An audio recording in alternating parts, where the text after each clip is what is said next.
Okay, testing, testing, testing.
Setting it up.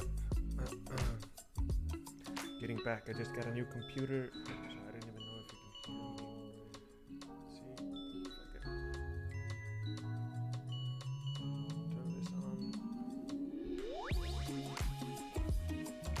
Yeah, I can see all of this is it's all pretty boring. Maybe lower the music a little bit. Okay.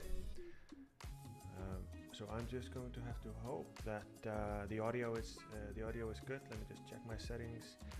So everything points to the audio being good, but I'm always very skeptical about it. I'm also a little bit worried that the resolution that I'm streaming from isn't high enough. So I'm gonna see if I can increase the resolution.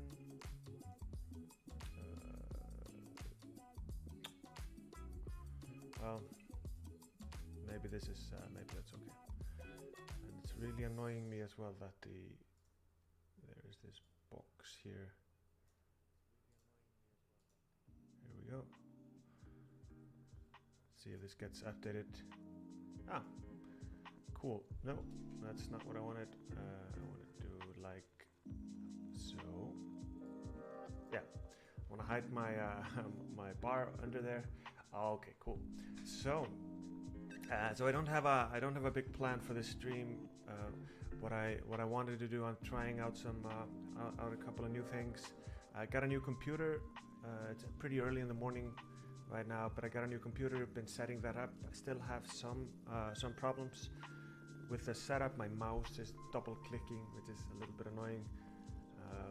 But what I want to try to do now is just jumping into one of the projects that I'm working on for work. And see if I can get myself into the routine again.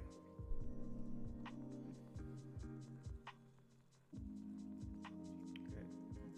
Let's see if the audio is good. How does this sound? I'm trying to listen to myself. Okay, I'm good. I'm trying to listen to myself. Okay, this is fine. Okay, but it doesn't seem like the audio is actually going through the music.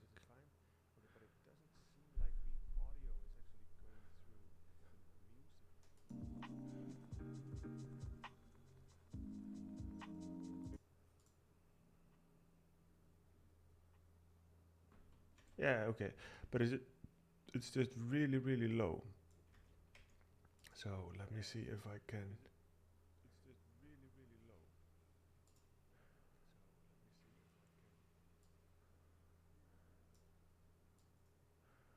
Put it like this. Put it like this.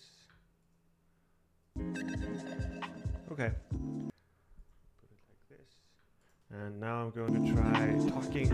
This is kind of the volume that I want to talk in, and let's see if the music keeps up. Now I'm going to try talking. This is kind of the volume that I want to talk in, and let's see if the music keeps up. Now I'm going to try talking.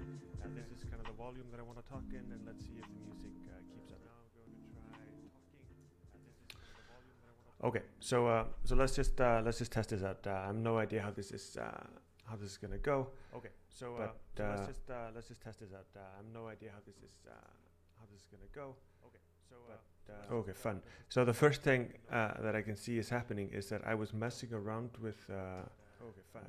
So the first thing that I can see is happening is that I was messing around with. Turn off the echo so here. the first thing that I can see is happening is that I was messing around with. Turn off the echo here. I'm totally figuring this out. Okay, here we go. So I'm gonna keep this. Yeah, part of what I'm doing is also I'm just practicing. I'm just practicing doing stuff on the stream. So that's fun. Okay, so it looks like I was doing a test with different desktops, but no, that's not it. Okay, right. Okay, I see. So I started the engine a couple of minutes ago, and I was wondering why it hadn't started up yet. And it turns out that if I check out my progress bar here, everything is in 100% because it's compiling shaders. So that's really fun. So we'll just wait until that is over. So like I said, what I wanted to try to do is just do a relatively quick session here on getting back into some of the work that I'm doing. I've been working on something that's called. We can actually just check it out. Go here under Basecamp and the user interaction component. So this is the stuff that I've been working on for a while. I really like working. Basecamp is probably one of the cooler project management systems that I've worked with. It's not perfect, and it's actually not a project management system. It's an asynchronous communication tool, which is what I think is kind of cool. So what I've been working on here is what I call the interaction component. And the interaction component is effectively a component that I can drag and drop onto any actor in the world, and the actor is going to give me an interaction option. For example, this one here, and the kind of the trick to it is that the player controller itself and the pawn itself doesn't really know anything about it. So it's done on kind of the object that is exposing the functionality, and the other kind of the trick to it is that it's set up in a way where it can actually communicate to the server, which it wasn't really a straightforward thing to do because it's pretty difficult. Yeah, because traditionally you don't have you can't send messages from an actor, just any actor out in the world. You can't send a message to the server, so it usually has to go through the player controller, or like that's the pattern. So the way that this is being done is we have something that we call an input component. And the input component is actually a very confusing term because there's already a concept in Unreal called input controller, and we use that to forward simple messages between the server and the client that these components are able to kind of loop themselves into. So the other fun thing here is that if I start Photoshop and I move it over to the other screen, see that the editor is starting up now. But I also wanted to show one of the fun thing that is happening now is that I've got my my Cintiq drawing table.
are compiling. As you can see, we can jump into project existence, so then I can show you the kind of the progress that we made there while this is compiling. So here we go. Write my password and go and get my code. I don't think it matters if I write this, because this is almost like you can't do anything with only this code. I'm a little bit kind of I'm both very paranoid with my passwords and also way too kind of casual with it. Here we go. Okay, so I want to play this on this machine here. Oh, you can see how new my computer is. I haven't even installed Project Existence on it. That's awkward.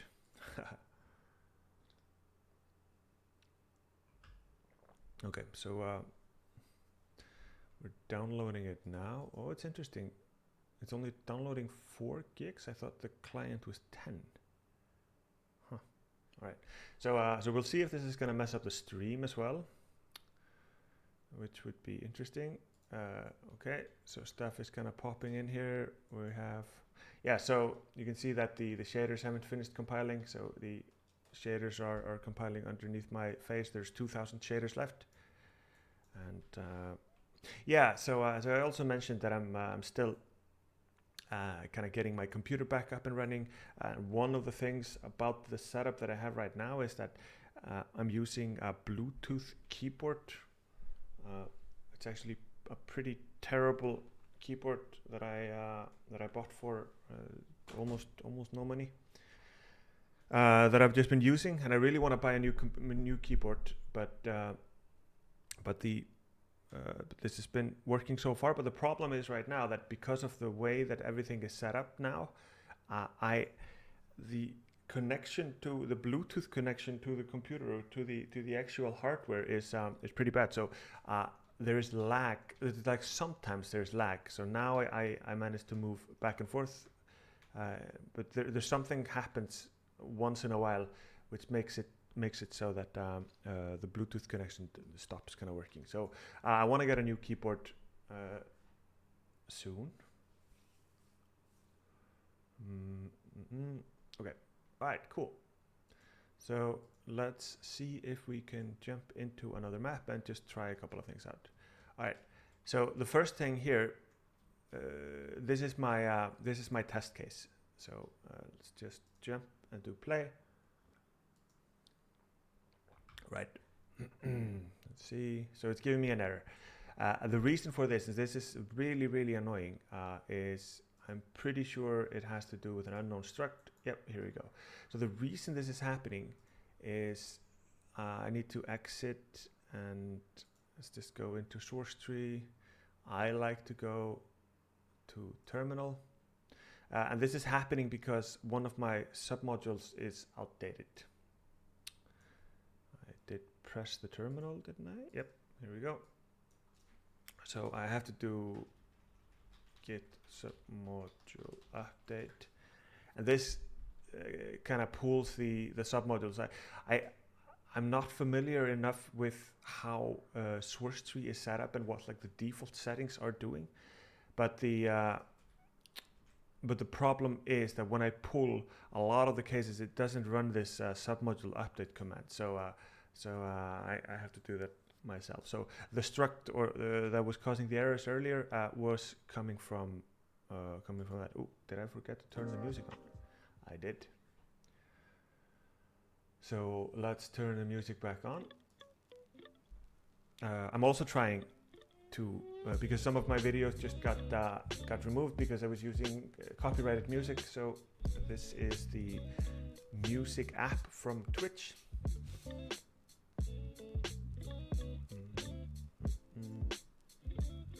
It looks like the stream is suffering a little bit from the download, but we'll see. All right, so now we're back in. I'm gonna go back to my test map. Yeah, and the other thing that's a little bit tricky is that my mouse has started acting really weird. I really like this mouse, but it's double clicking a lot of the times.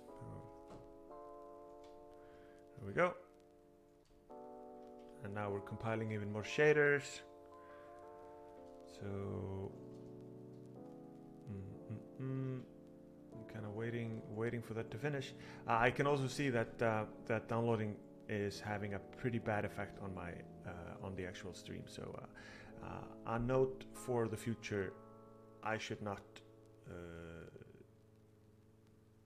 A note for the future: I should not download anything big while I'm doing the stream.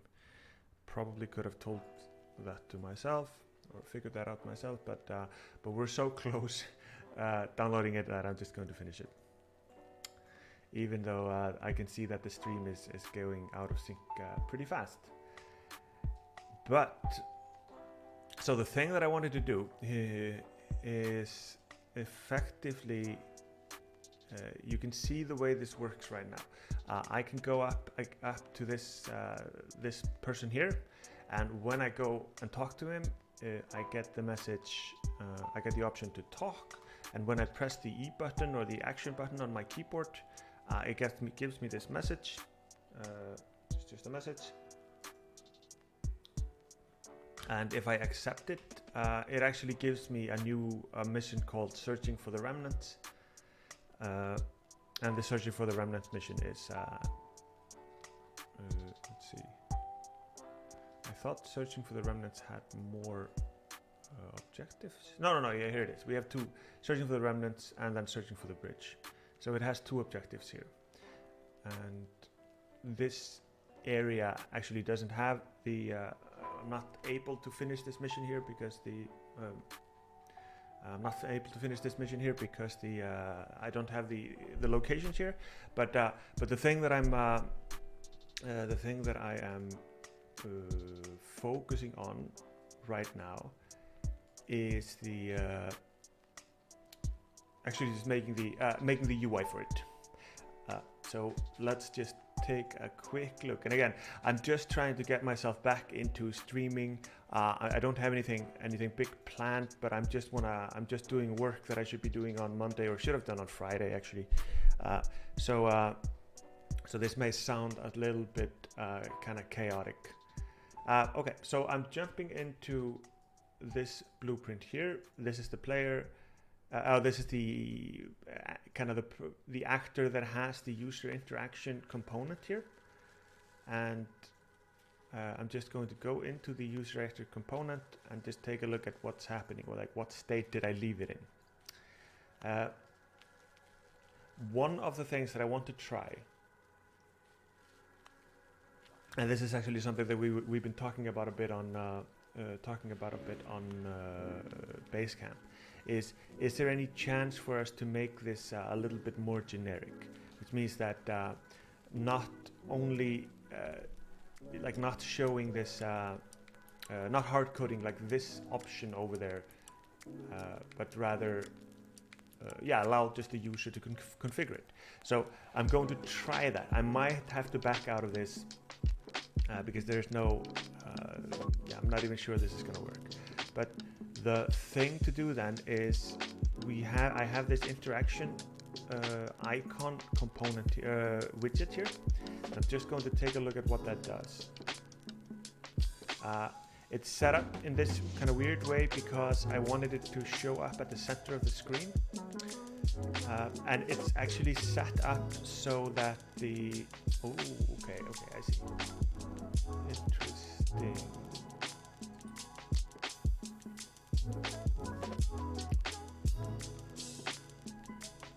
Now I have to think a little bit. So I have something called the view interaction icon. And it was a little bit annoying to set it up because it's actually duplicated. Like it's a second, there's like a second layer here.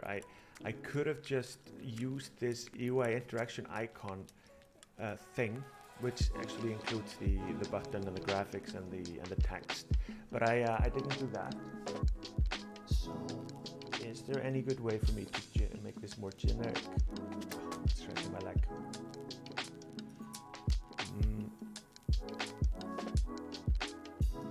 Let's see. So another thing that I realized working on this, and at least doing stuff on stream, was that I always get really awkward in the beginning, start panicking, I'm not doing this fast enough, or things like that. But what I realized is that the more that I do it, the more that I stay with it, the easier it gets. And I actually made some really good progress.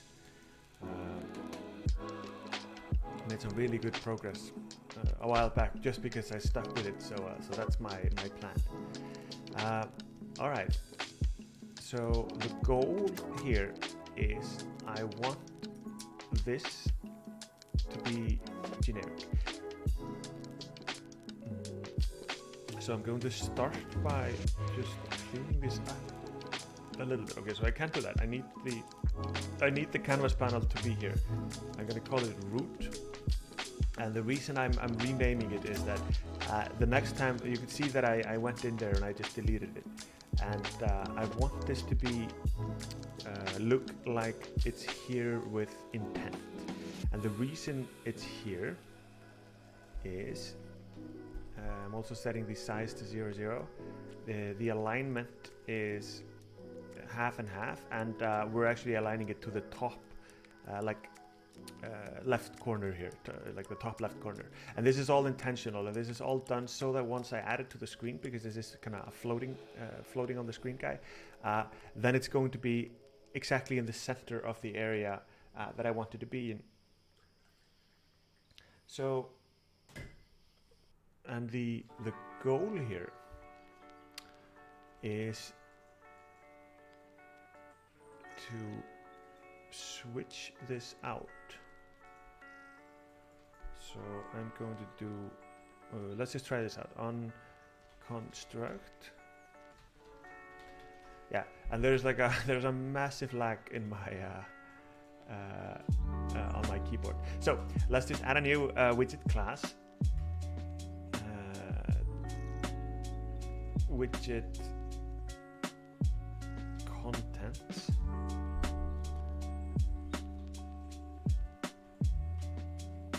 Here we go, and we're gonna make the class a user widget. Let's see. This is almost unworkable having the keyboard this low. So I'm getting this. I'm even thinking it's my coffee cup that's blocking the. Yeah, so I moved the coffee cup, and now I get a better reception for the from the Bluetooth thing. Okay, so user widget. Okay, no, it's not the coffee cup. User widget class reference here, not sound effect. Why are you like this? User widget.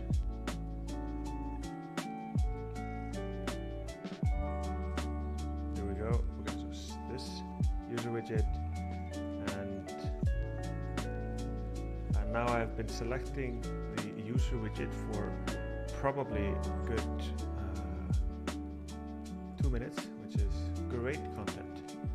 Alright, so I have widget content and it's called user widget. Okay, so the interaction icon here, this is not supposed to be public anymore. So I'm going to change it so that the,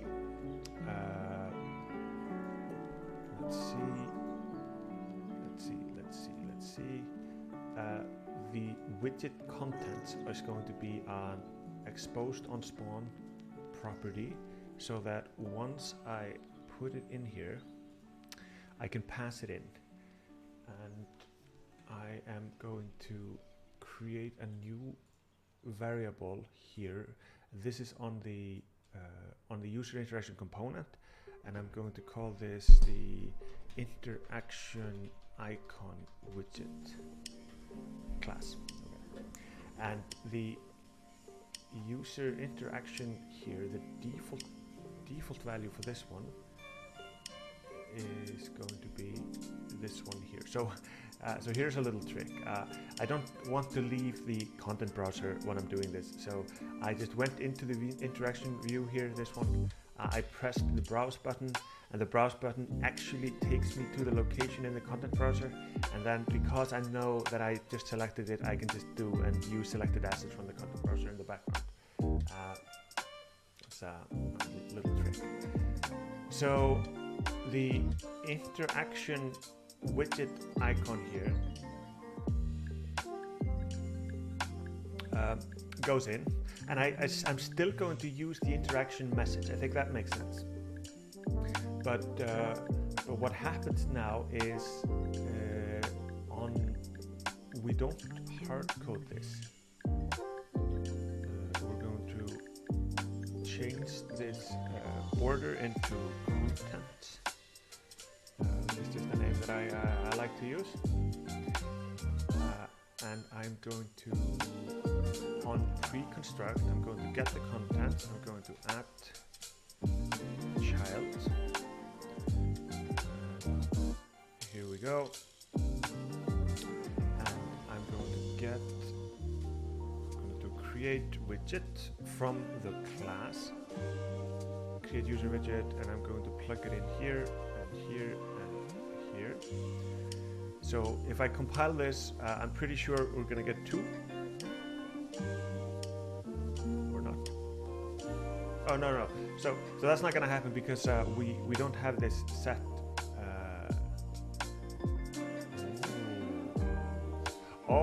Okay. So this is interesting. Right. Okay, so I'm making a mistake. So the view interaction icon here is the thing that is that we're actually creating, but the content are actually supposed to be the UI. This one here, the one that contains the button message and the label and all of that. So I need to set this. The view is the one that's doing all of the logic, and the view is the handling all of the logic, aligning it in the world and things like that. But the actual content, that's the graphical widget that is it has the and things like that. So and the reason why I'm doing this is actually a little bit of a test.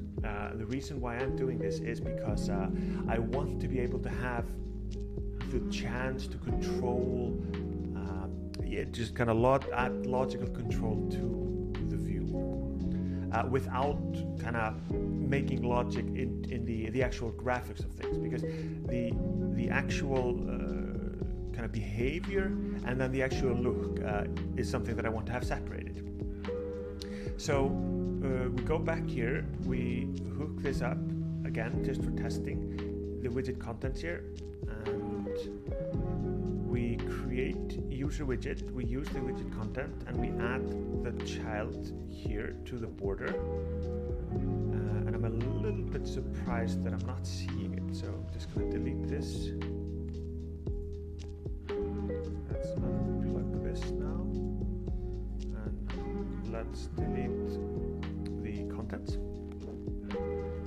Let's use the graph. Here we go. Here we go. Right, here we go. Okay, so this is a little bit of a this is always a little difficult to look at.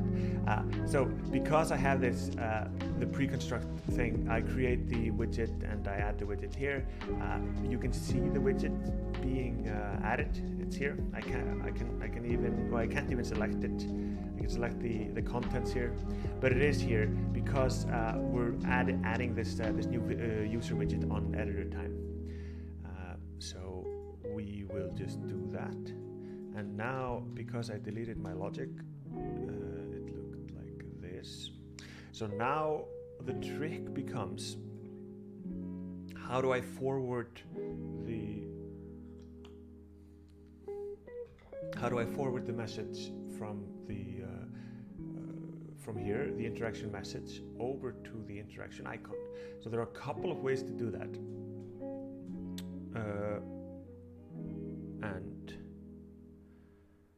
And this can be done with an interface. The interface method. Like it's always like anytime that I'm trying to do something generic, I always start thinking I could do this with an interface, but it usually doesn't kind of pan out. I actually don't know why. So while I'm thinking, I'm just going to clean this up a little bit. I'm going to do construct custom event, construct widget contents. Widget content. Here we go. Here we go. And we call construct widget contents both on pre-construct and on construct. Maybe this is not needed. I'm not 100% sure, but just to be safe, and then I'm going to do remove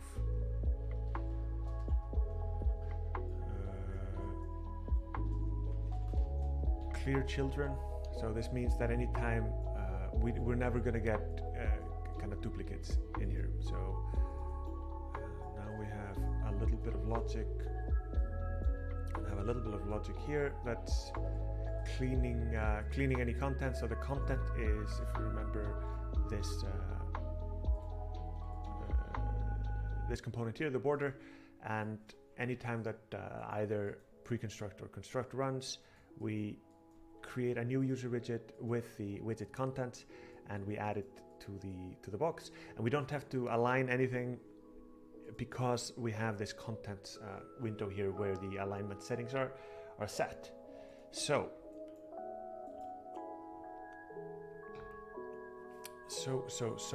this here is the logic that we have to sort out now. We need to forward the interaction message into the label. But the problem is, you can see that my mouse is double clicking there. This is really annoying. So we don't have a way, we don't want to cast to the interaction icon thing. We are just working on a user widget. So let's just go down the path, and we'll just back out of it if it doesn't make any sense. So I'm gonna go and I'm gonna find the interaction widget here, and you can see that I'm storing it in this great folder structure called a temp. I'm going to make a new blueprint interface. I'm going to call it user interaction.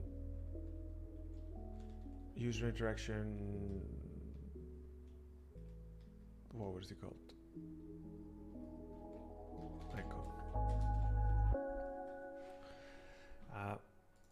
And I'm gonna make a function here called setLabel, and that's gonna be text.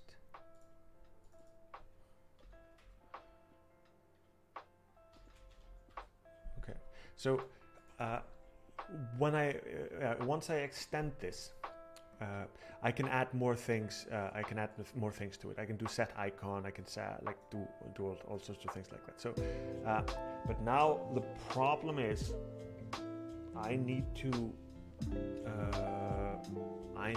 add this interface.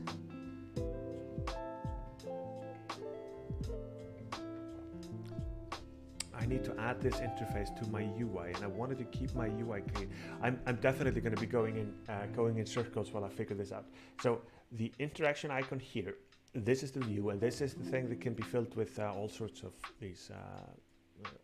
logic. But the UI component, the actual interaction icon UI, which is this one, I don't want this to know anything. All I want this to worry about is its own state. So it can go, like, it can jump between highlighted different icons and things like that. So, but I do need a way to interact with it. So this is the interaction icon. All right, so maybe it's fine that I just add the interaction icon interface to it. Like I'll just refactor my way out of this if this is a bad pattern. So what did I call it? user interaction icon. So this means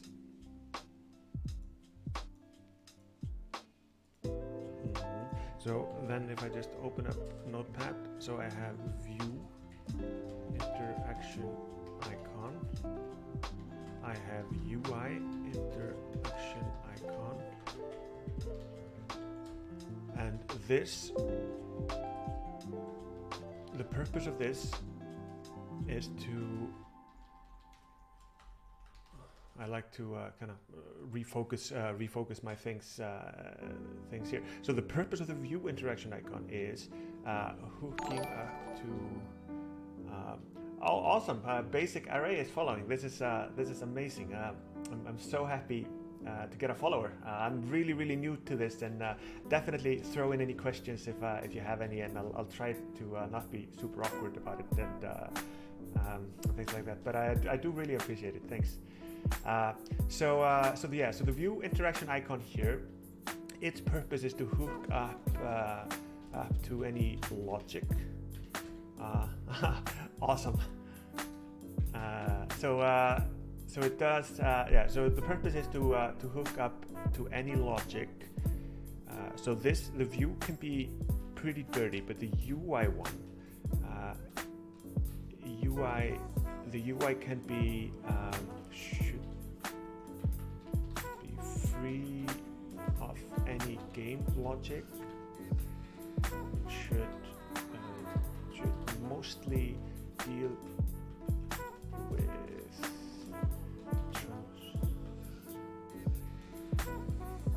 being internal states. So this is kind of my thinking with the difference between a UI and a view. So the UI is only supposed to be responsible for its own internal state, and someone else is usually the one who kind of triggers it. So let's see if I can have both of them on my screen at the same time. Here we go. So this is the UI. I don't want any, like, it doesn't have to it shouldn't have to know anything about any game logic. Highlighting the circle here, changing the text in here, graying it out, and all sorts of things. Like, that's the logic that I want to build into the UI. But the view itself should be more focused on hooking up to events and things like that. So the problem that I'm trying to solve is, how do I get information from the view into the actual UI? And I'm leaning towards saying that I'll just use an interface. It doesn't feel good to do it. Oh, cool. There's a question. I'm so excited about this. Question is, are there any performance considerations for setting the property on the widget tick? So I'm going to say I'm 98% sure that there are not any performance considerations, because the way it actually works behind the scenes as well is that if you just add a text component, let's just do something like this. So now I just added a new text block here. Kind of the preferred pattern when you're doing this is you can go here into the details panel, and you can actually create bindings. You can either bind to a property like this one. So if I select my interaction message here, now I've created a binding so that this text widget, exactly, that's the thing. Because if you do create binding here, create binding behind the scenes is actually ticking. So it should be fine. And I would also say that if you're ticking in the first place, because you can, I'm not actually 100% sure if you can do it on the widgets. Yeah. You can actually say that the widget can never tick. So if you are ticking in the first place, updating the text inside of something is not going to cause any problems. But if you're doing some ultra performance things, if you're doing some ultra performance things, then you can turn off the ticking. But I would also say this is happening client side, so there are a whole bunch of tricks that you can do. Like another thing that I've been like kind of interested in as well, if you're doing some complex UI, is you can go into kind of the parent of the UI, and there is a way for you to turn it into. Let's see, how did you do it? Yeah, so I think it's disabled by default, but if you turn this on, well, yeah, it's actually off. So I think even behind the scenes that if there aren't any changes, if it doesn't detect any changes to the widget, it just freezes it. So it doesn't even update every tick. So I'm pretty sure it's pretty optimal. But yeah, so I'm gonna see if I can add my. I'm gonna go in here and I'm going to add this interface to my widget. I think I already added the interface. Yep, here we go.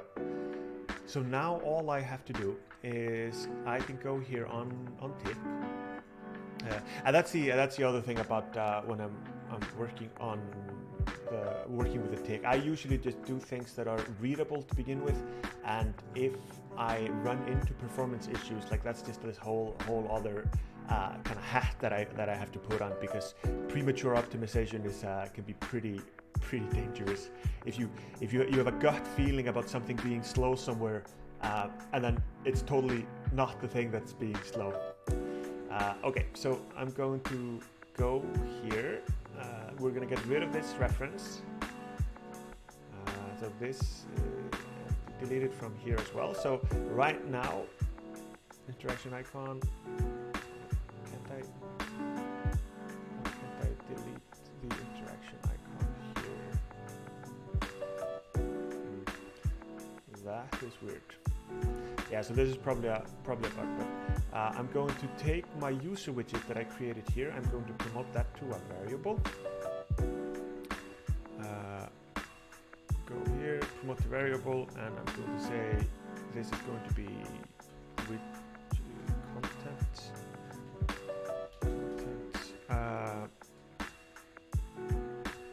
Okay, so I'm running into problems. This was supposed to be container, not content, and this is going to be content. Here we go. And the trick here is that the content is just a user widget, so we're not making any assumptions about the type, and the reason why is I wanted to I'm going to use my widget a little bit differently. And so now I create the user widget based on the widget contents. I don't know what this is. It's just configured on the component above. Create the widget, save it as a variable, and then I add it to the container. So now I should be able to go here. I should be able to, my mouse is being difficult. Here we go. Does implement interface. So I'm going to see if the contents implement the user interaction icon interface. And if that is true, I'm going to be calling, get rid of this. So if this is true, and for performance kind of considerations, you technically only have to do this once, but for readability, I think it's good to keep it like that. I'm checking for, so I'm going to call set label. My mouse is driving me crazy. Here we go. You can do this. Okay, so here we go.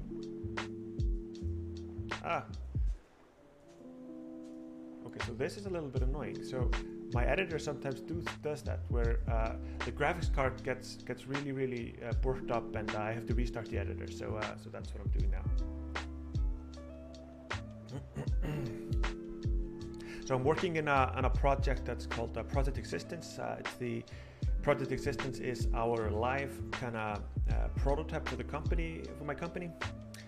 We're making an MMO, open world MMO. Oh, yeah, like so with the editor, I don't know what this is. Like this just happens after a little while, and yeah, I don't know. Something to do with the graphics cards or something. So okay, so I should be able to demo this a little bit now. So what I'm trying to do. So here's my character, and here's the mission dispenser dude, and the logic that I'm working on is once I walk up to this one, I get this message that's saying interact, and I've built this interaction. Oh, really? Yeah. So I was also talking about stalling the stream. I was also doing some silly things earlier with heavy network load. So I think my stream is a little bit out of sync right now. But I'm learning and trying stuff out. I hope it's not too bad. So this is kind of the logic that I'm working on building. I want to be able to work. I want to be able to walk up to this guy here. They're almost kissing. And when I press E, I get this message here. It kind of gives me a mouse that I can control, and then I can do OK. And this is something that I'm actually working on for our live prototype. And I can actually jump into the live prototype on Steam. It's publicly available for everyone. If awkward, I don't have it installed on my new computer.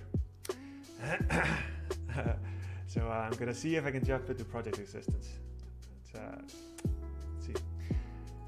While that is installing, I'm going to go in again into my component. I really hope I remember to save at all earlier, because otherwise that would be awkward. Okay, cool. Here we go. So we have the widget class here, and what we were doing. If we take a look at the interaction icon, we have the interaction icon being added. I don't know why I can't remove the interaction icon here. So strange. Take this out. Yeah, okay, here we go. Okay. All right, so now that I hook this up, yeah, okay, so now this actually looks correct. So the reason why I couldn't delete the interaction icon earlier was because I was doing stuff in pre-construct, and it was kind of locking any of the content here because I was doing logic. So now this looks correct. It's a little bit unfortunate that because I'm dynamically adding UI elements into this, I can't see what's happening, but that's just the way it kind of has to work. So what I wanted to do is, this is my view here, and that's the logic element of this. I'm creating my content here. So on tick, I'm going to check does implement interface. I'm going to see if the user interaction icon interface is actually present on the content, and remember that the content is just a user widget. I have no idea what it is, which is the intention. If it implements this interface, I'm going to call set label, and you can see that the set label function has this little letter thing, which means that it's a message. So talking about the pre-construct, it's actually both. It's beautiful and it's also terrible. It happens at a little bit of a weird. The pre-construct happens on editor time, and it happens at a weird state in the kind of in the construction. Happens before construct, so you can use it to kind of pre-inject variables and construct things. It's a little bit similar to if you're just inside of a traditional actor. So content dynamically. I'm not sure I understand what you mean by content dynamically from triggers. But it's traditionally just used if you want to. It's very nice for doing things in editor time. So, for example, if I take my container here, and if I just take a look at the container, and if I wanted to set the, set render opacity, for example, if I set that to 0.25, here we go. So now it's being done on editor time, and I can even go in here and opacity. If I make a property here, because this is editor time, I can make this editable. So if I were to just make a new user widget, user interface, add an object to the content variable, and then on the tick, see if that object pass implemented. Right.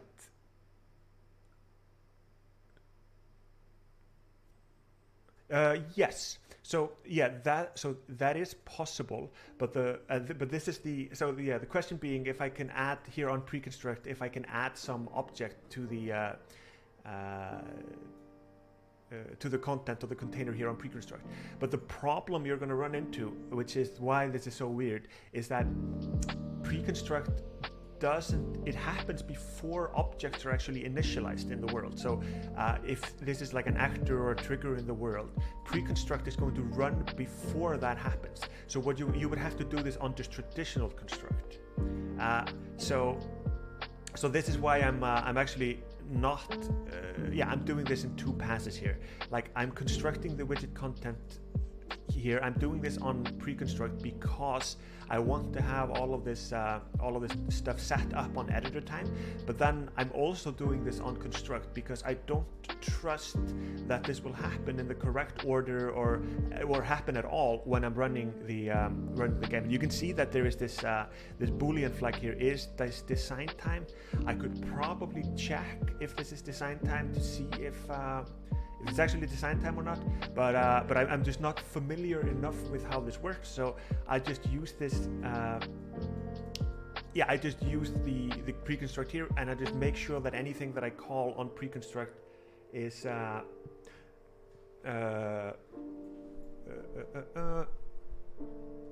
oh, right. See. Yeah. I see what you mean. Yeah, definitely. Like, so this is definitely possible. So I would have to do something like this. So I can check if it implements the interface, and the content implements the interface. I would promote this to variable is valid. Like I could do has valid interface. Here we go. So this would be a tiny bit cheaper to do, but the problem is it's actually not a well I mean, yeah, I guess like I could do it like this on construct, but the way that I want to this would also work. So if I go here and I check this out, I wouldn't have to store this in a variable. I could do something like this. Yep, here we go, and here we go, and then I would just put the interaction message here. This would work.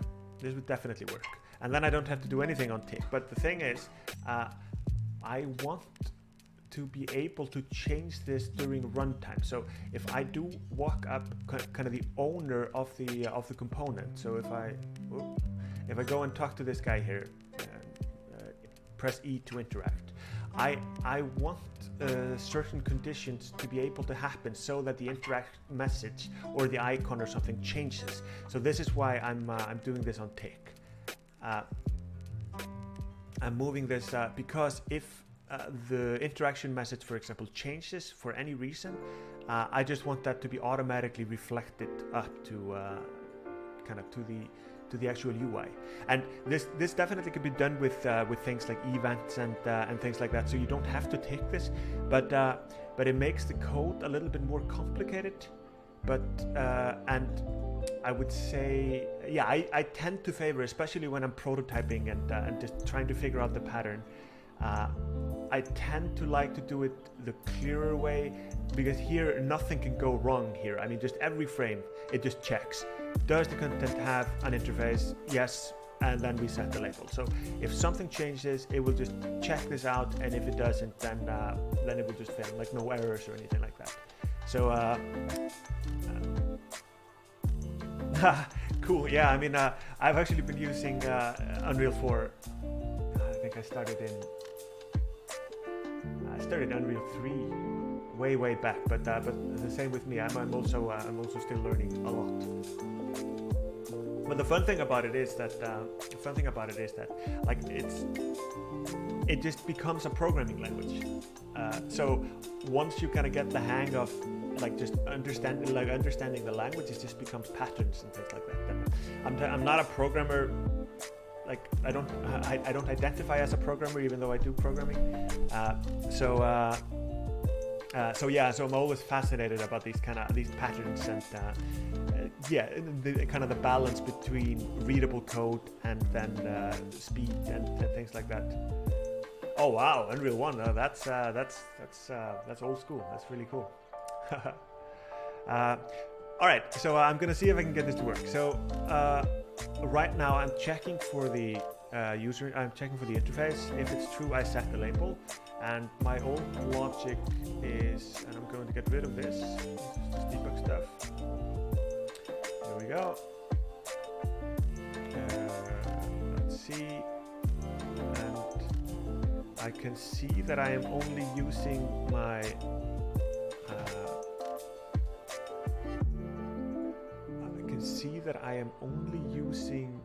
yeah, so I'm getting the default message here, which means that something is not right. So I'm just going to add a breakpoint here, and we do hit the breakpoint, which means that we have the and the message that is being passed in is nothing.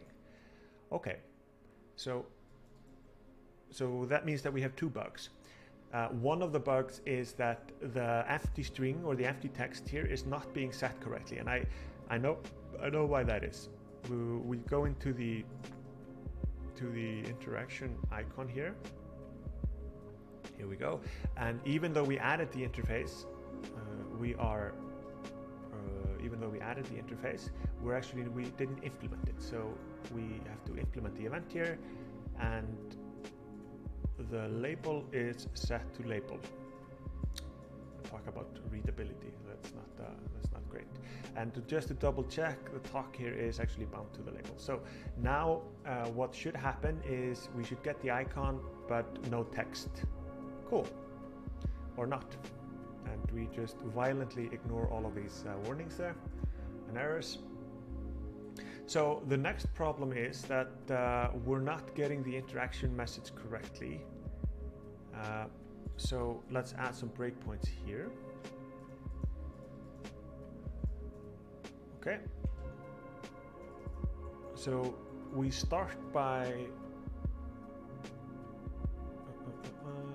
okay, here we go.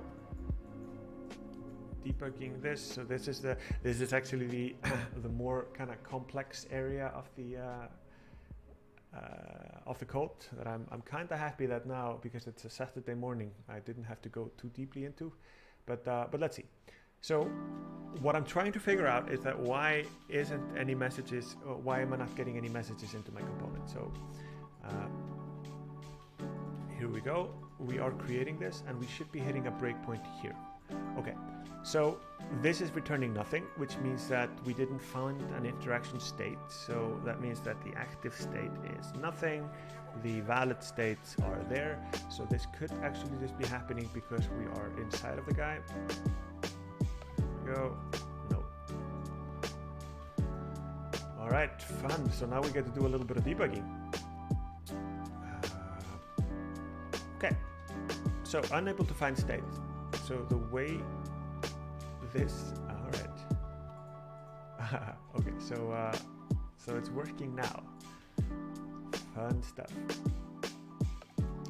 So before I share what the problem is, because I've known about this problem for a while. I'm gonna go here, and there we go. Yeah. So this totally works with no bugs at all.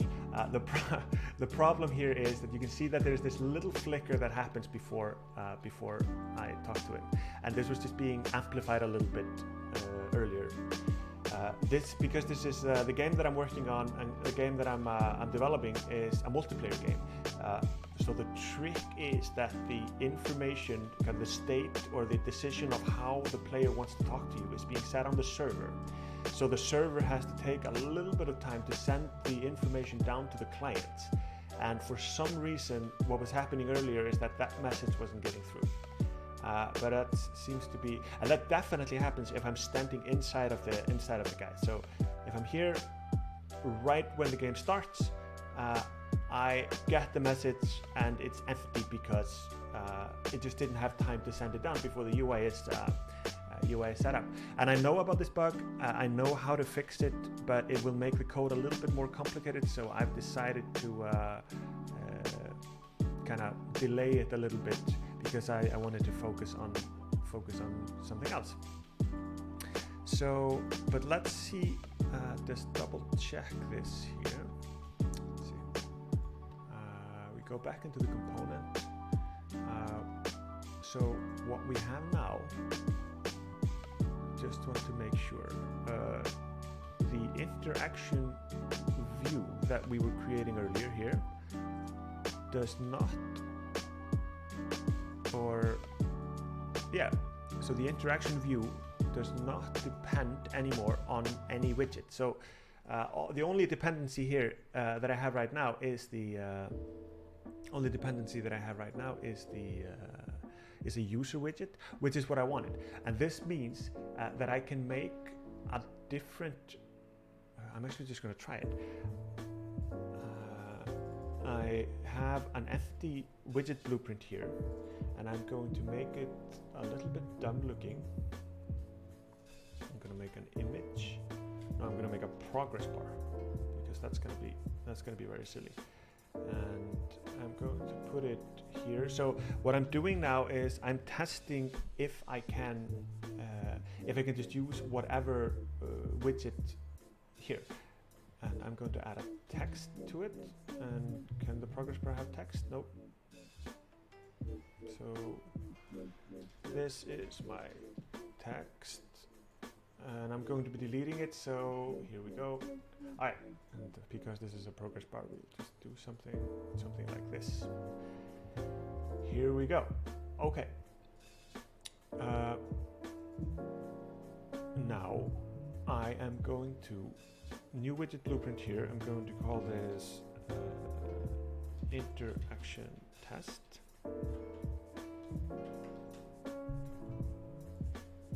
All right, and the interaction test is going to be plugged in here. Yeah. Here we go. So the content is going to be the interaction test. Okay. I can see my screen is flickering a little bit. This means that it's going to be, yeah. All right. So as you can see, now I have just a different widget that I can use. And this was kind of my goal. I wanted to make it so that my component wasn't dependent on the other, on the graphics that I had earlier. So now on my test guy, I can also just add the interface, the user interaction icon interface. I can go and I should be able to go implement this here, and we just take the text, promote this to a label, and we bind the label. Why can't I bind? Yeah, here we go. To label, which means that now I should be getting this graphic with the correct text. Yeah, talk. Awesome. All right, so that was kind of my goal. So I'm just going to wrap this up now because I only budgeted 1 hour for this, and I didn't expect this to be so much fun, or actually having a conversation with someone really cool. So I'm just going to clean this up a little bit. So the interaction icon widget is supposed to be pointing at the view here. I'm going to delete the test asset here. I'm going to save my stuff here.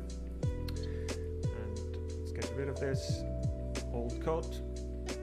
Here we we go, and now ending this, I'm going to go to source tree. I need to add the interface. So now I'm just committing this into source control. I don't have to make any changes to the map, so I'm just going to close the editor. And here we go. I have Project Existence up and running now. This is the game, the live prototype that I'm working on. Let's see. I don't need this. The interaction icon and the view, those are both something that I need. I need these two here, and I don't have to change the mission agents or even though Unreal really wants to. So I'm just going to discard these. I'm going to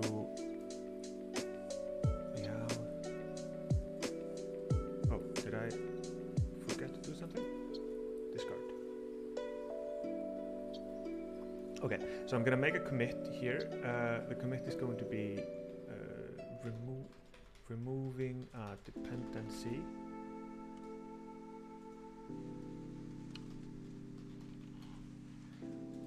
Widget for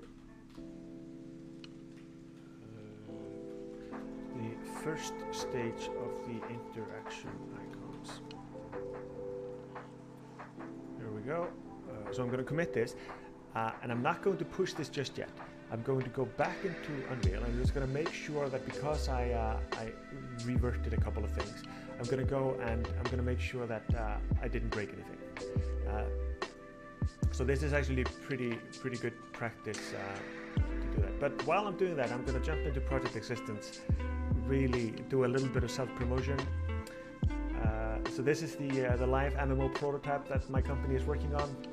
It's the foundation for like a pretty ambitious MMO game, and here we go. We're always adding new features. It's in various states of being broken. So here you can actually see the guy that I was working on with earlier. I can run around here. You can't really do much right now, but I can go and teleport myself here to the social hub, and here you can see the mission guy, and the mission guy actually gives you a mission. Oh, that's a really good question from chat. So so this is going live on Wednesday. We try to do Wednesday releases. So yeah, that's a really good question. But so here I can go in and I can accept the mission now.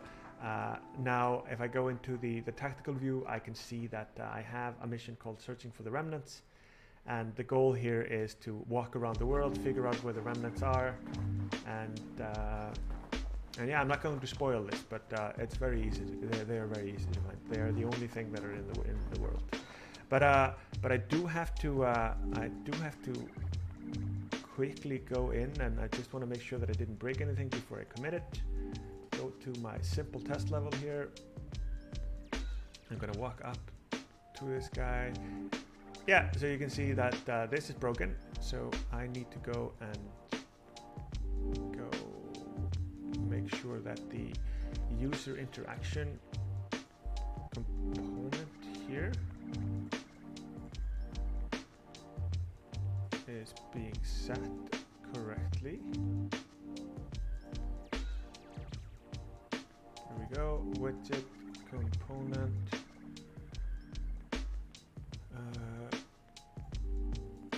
Okay, so now I'm a little bit worried because that doesn't make any sense. We'll go in here, let's take a look at this guy.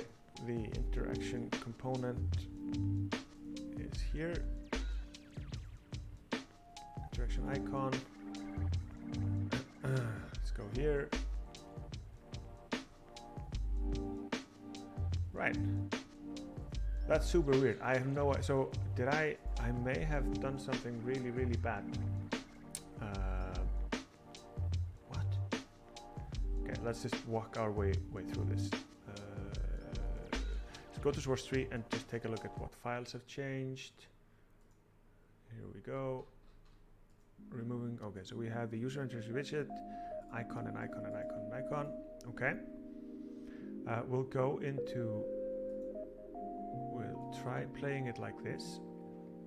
Okay, so the first thing I see is that the view here. This is not the view.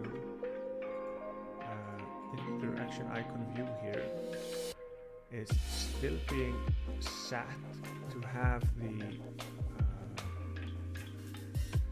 the transparency. So we need to fix that. This is so weird. I have no idea why this is happening. Interaction icon here.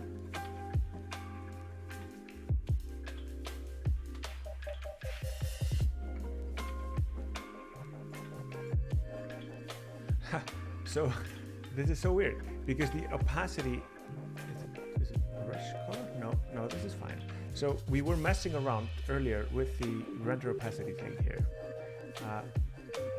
and it seems like yeah, exactly. Like I just made and this is also from my comment earlier. This is also the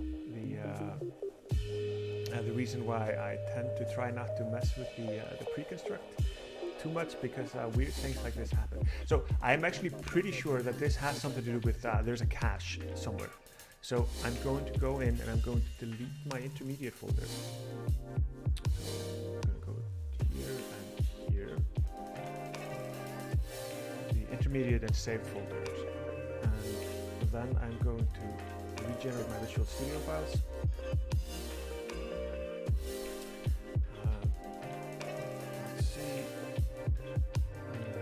Actually a little bit late.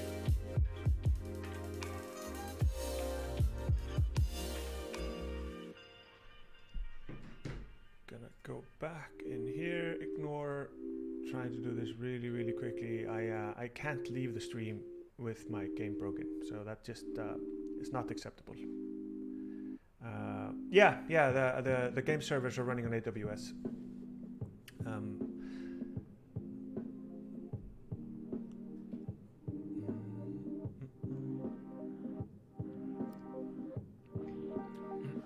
And I mean, I wish I could say that we had a whole bunch of gameplay, but Project Existence, you can definitely check out. Let's set this to the starter project, and let's do this. All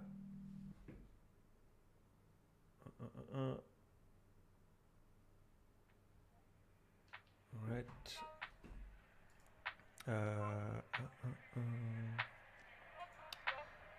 Yeah, this is fun.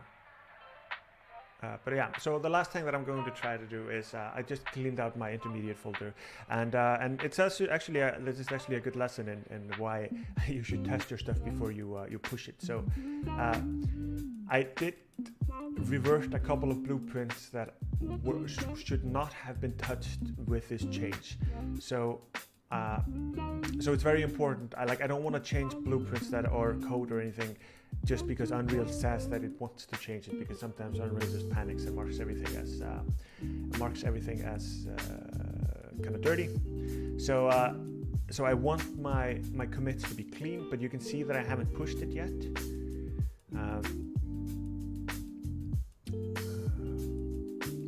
Oh, cool! Yeah, I never used GameSparks myself or GameLift or that, but we are actually rolling our own MMO solution for our game, because GameLift is really cool for kind of session multiplayer games, but our game is an MMO, so you are actually transitioning between different levels.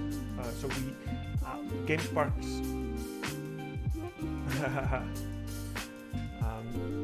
Yeah, like we had a problem finding a solution that actually was good enough for to be able to run, because these services, like especially like GameLift, for example, is pretty good at starting session servers and stopping them and running a match and then cleaning it up. But what we're doing is more close to, we need to run a whole cluster of server, and each one of the clusters has different, each one of the parts of the clusters has different responsibilities. So but yeah, let's see. And now let's see. I have my dog is on my lap, and she's getting a little bit anxious because I did promise to take her out for a walk. Let's see, and here we go. All settings are wrong because I nuked my environment. All right, fun. So this is totally borked, but I'm still going to log off. I might log on later today to fix this, or I will just shamefully fix this after I've gone for the walk. But this was pretty fun. I'm hoping to be able to do more of this. It's really good now that I've upgraded my computer back. Got it into a place where I actually can stream. I have 2 monitors now, so I can actually interact with chat. Really fun having this conversation, Basic Array. I really enjoyed it. I hope I'll see you soon. But this is at least it for me today. So yeah, until next time. Thanks.